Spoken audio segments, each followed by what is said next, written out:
Баршаңызға сәлем. Бүгін біз Amber Alert фильміне шолу жасайтын боламыз. Бастамас бұрын арнаға тіркеліп, лайк батырмасын басуды ұмытпаңыз. Офиста жұмыс істейтін Жаклин шақырған таксиіне үлгермей қалады. Келесі тұрған таксистен өзін апарып тастауын өтінеді. Таксист Шейн өзінің жұмысы аяқталса да, жақсы ақша төлеймін деген Жаклиннен бас тарта алмайды. Осы уақытта үш баланың анасы Моника өз анасы Гейлмен бірге паркте балаларды ойнатып отырады. 7 жасар қызы Шарлотта інісі Генримен тығылыспақ ойнап жатады. Гейл қызын кішкентай немересімен видеоға түсіріп жатқанда, 10-ға дейін санап тұрған Шарлоттаның қасына қара Toyota Camry көлігі келіп тоқтайды. Ішіндегі қуыршақты көрген қыз көлікке жақындайды. Моника анасының түсірген видеосын қарап отырып, артқы фондағы қызымен қара көлікті көреді. Бірден артына қараған ана қызын таба алмайды. Қызын ұрлап кеткенін түсінген ол бірден полицияға хабарласады. Қоңырауды қабылдаған оператор Сиси осы жайлы бірден өзінің бастығы Кейсиге айтады. Сиси ұрланған Шарлоттаны сипаттап жатады, бірақ қара көліктің нөмірін білмейтін еді. Кейси Моникаға хабарласып, Toyota Camry өте жиі кездесетін көліктердің бірі екенін айтып, егер қазір Amber Alert бағдарламасына қосатын болса, полицияға мыңдаған нөмір хабарласып, сәйкес келмейтін көлік жайлы айтатынын айтады. Amber Alert, сары дабыл, немесе баланы ұрлау туралы төтенше ескерту. Осы кезде келіншек полиция бөлімшесіне өзі келеді. Ол қызының ұрланған видеосымен өзімен бірге түскен суретін алып келеді. Кейси Amber Alert'ті қосуға келіседі. Ол Сисиді қоңырауларды қабылдауға отырғызады. Жаклин тоқтатқан уақытта такси Шейн ұлы Джейктің туған күніне сыйлығын алып барайын деп жатқан еді. Оған экс-келіншегі хабарласып, оның кешігіп жатқанын айтып ашуға басады. Артынан барлығының телефондарына Amber Alert сигналы келіп, Шарлоттаны қара Toyota Camry көлігі ұрлағаны жайлы хабарлама келеді. Сисиге бір уақытта бірнеше қоңыраулар келіп, Toyota Camry көлігін көргендерін айтады. Таксиде отырған Жаклин де Toyota Camry көлігін байқайды. Ол полицияға хабарласып, көліктің нөмірін береді.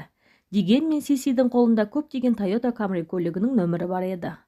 Шейн көліктің артына түскенді біртүрлі көреді. Олар бағдаршамның қызылында тұрғанда, таблодан шыққан жазуды көрген Toyota Camry көлігі күтпей өтіп кетеді. Жаклин мен Шейн мұны көріп көліктің ізіне түседі. Көлік жанар-жағармайға келіп тоқтайды. Көліктен бір еркек түседі.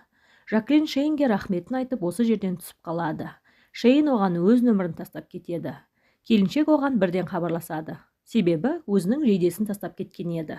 Артынан Сисиге бір еркек хабарласып, қызды ұрлаған Toyota Camry көлігін көргенін, ішінде кішкентай қыз папа деп айқайлап жатқанын естігенін айтады. Жаклин көлікке келіп, кішкене ашық терезеден дауысқа қозғалмаған қыздың аяқтарын көреді. Жүргізуші көлігіне оралған кезде келіншек тығылып қалып, көлікке сымсыз құлаққапты салып жібереді. Қайта келген Шейнге отырып, көліктің ізіне түсу керектігін айтады. Жолда жүргізушінің біреуге сақтандыру нөмірімен Уильямс деген адамның атын айтып жатқанын естиді. Моникаға қызын көрген адамның бар екенін және көліктің қай бағытта бара жатқанын айтып, ол адамды ұстауға баратындарын хабарлайды. Осы уақытта қаланың мүлдем басқа шетінде Жаклин мен Шейн көліктің ізінде келеді. Көлік айдалаға бұрылып тоқтайды. Екеуі де көліктері бұзылған кейіп танытып тоқтайды. Осы кезде Toyotаның жүргізушісі екеуіне келіп, өзін арынмын деп таныстырып, екеуінің біраздан бері ізіне еріп келе жатқанын байқағанын және Amber Alert'ке байланысты екенін түсінгенін, дегенмен өзінің көлігіндегі қызы Олимпия аритмиямен ауыратыны себепті халық еміне басқа штатқа тәтесінің үйіне апара жатқанын айтады.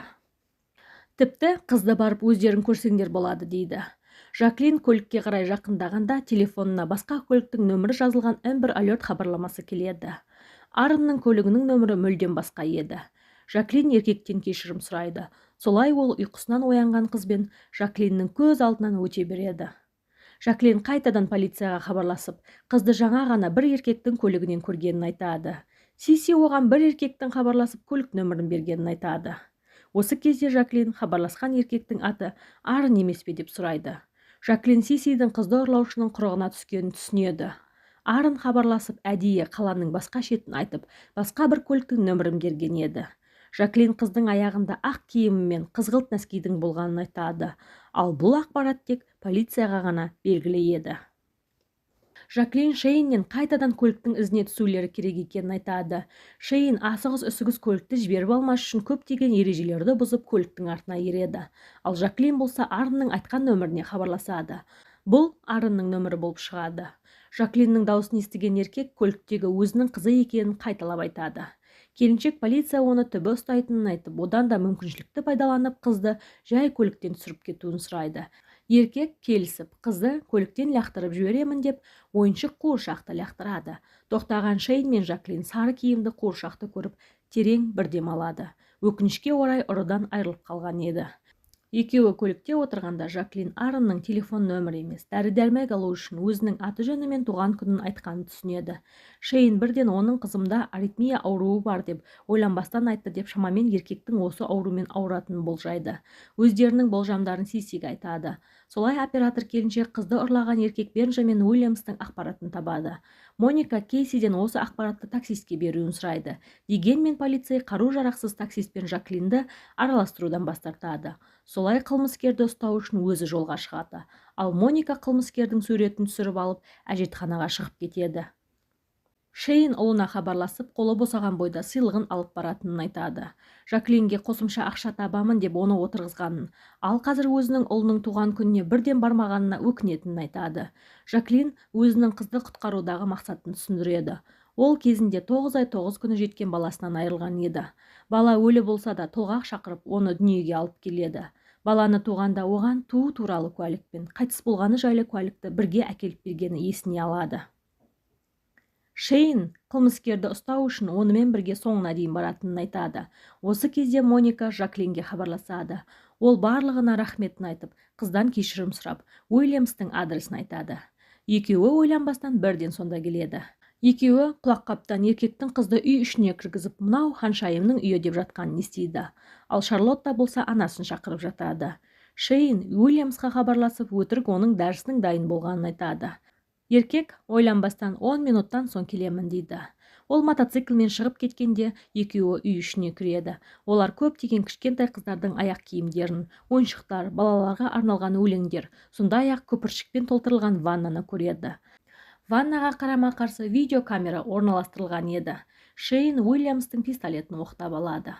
Жаклин шатырдағы бөлмеге көтеріліп, үстел үстінен Олимпия деген есім жазылған фотоальбомды тауып алады.